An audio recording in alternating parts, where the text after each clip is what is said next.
Hello, Sagittarius, Sun, Moon, Rising, and Venus signs. Kamusta kayo? Sana po'y nasa mabuti kayong kalagayan. Welcome back po sa Star Tarot. Kung bago kayo rito, welcome din kayo. Thank you for your support.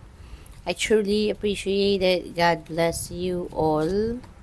Sagittarius po na mensahe po ninyo ay bear danger, especially in money matters. Ayan, so this is a heads up para sa'yo na mag-iingat po kayo, no?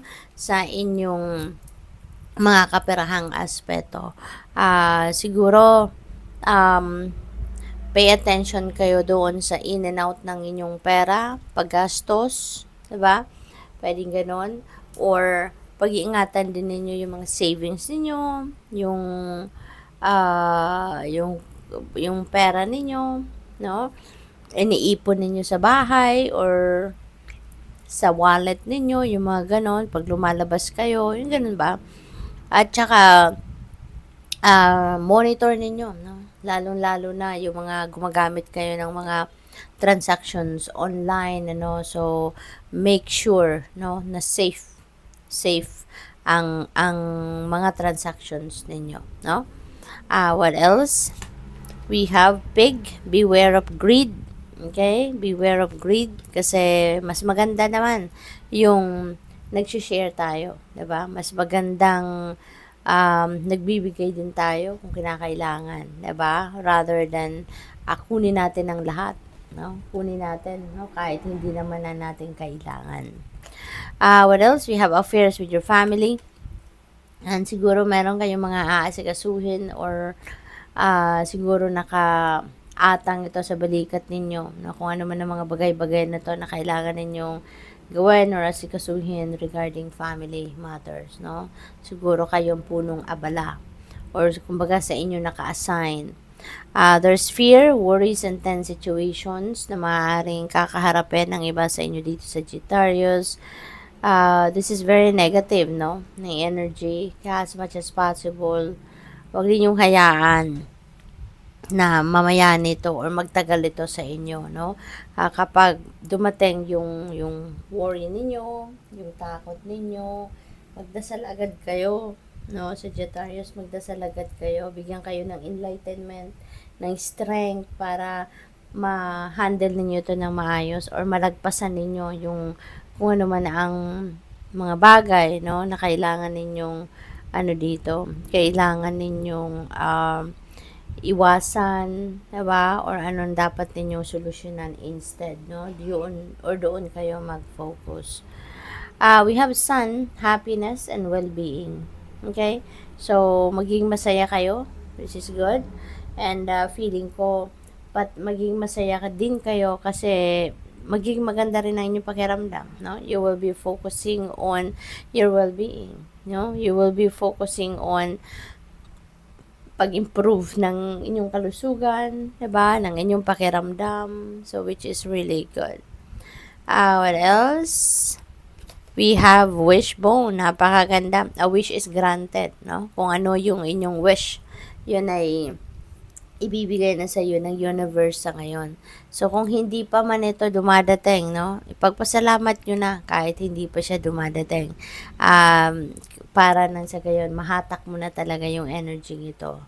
What else? We have dogs getting together with friends. Ayan. So, merong catching up with friends na magaganap dito. Siguro, may reunion kayo, may imbitahan kayo.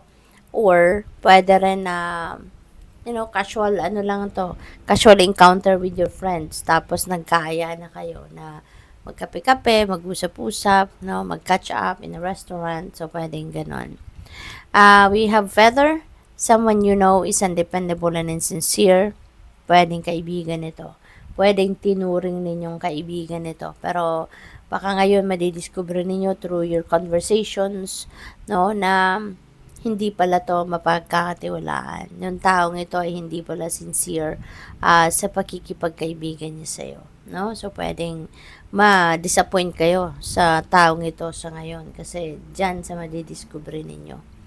We have ladder climbing towards success. Napakaganda kasi yung effort ninyo, makikita nyo na na talagang nagbubunga ito. Kasi siguro nakikita nyo na parang you're building your momentum, no? At papunta na kayo sa inyong pagtatagumpay. Palapit na kayo doon sa palapit na kayo sa, tawag dito, palapit na kayo doon sa pagkamit, no, ng inyong victory rito. We have bowl, plenty of material things. Yan. So, maraming material na bagay ang maaaring ma-acquire ninyo sa ngayon. Ano? So, siguro, marami kayong pera. Diba? Magkakaroon kayo ng maraming pera, kaya ma-acquire din ninyo ang maraming bagay-bagay. No? So, which is really good. Congrats to that. Uy, nalaglag na. So, we have Vine, seek out information that will help you. Ayan, so, magano pa kayo, mag-research pa. Kasi maaaring merong mga sitwasyon or bagay dito na kailangan kayong pagdesisyonan, no? And maybe, kung ano man ang hawak ninyong impormasyon sa ngayon, maybe it's not enough yet, no? Para kayo'y makapagdesisyon or makapag-come up ng isang magandang desisyon. So, you may need to look for more information na makakatulong sa iyo. Okay? We have mice, discord among family or friends. Baka yung, ito yon, no? Magkakaroon kayo ng discord, ng hindi pagkakaintindihan, ng distance with this person. Kasi baka siya ito, no? Na madidiscover mo mong undependable and insincere. Kaya siguro, no? So, pwedeng kapamilya or kaibigan talaga, ito madidiscover ninyo na hindi mo siya pwedeng pagkatiwalaan, no? So, maaaring siya yon.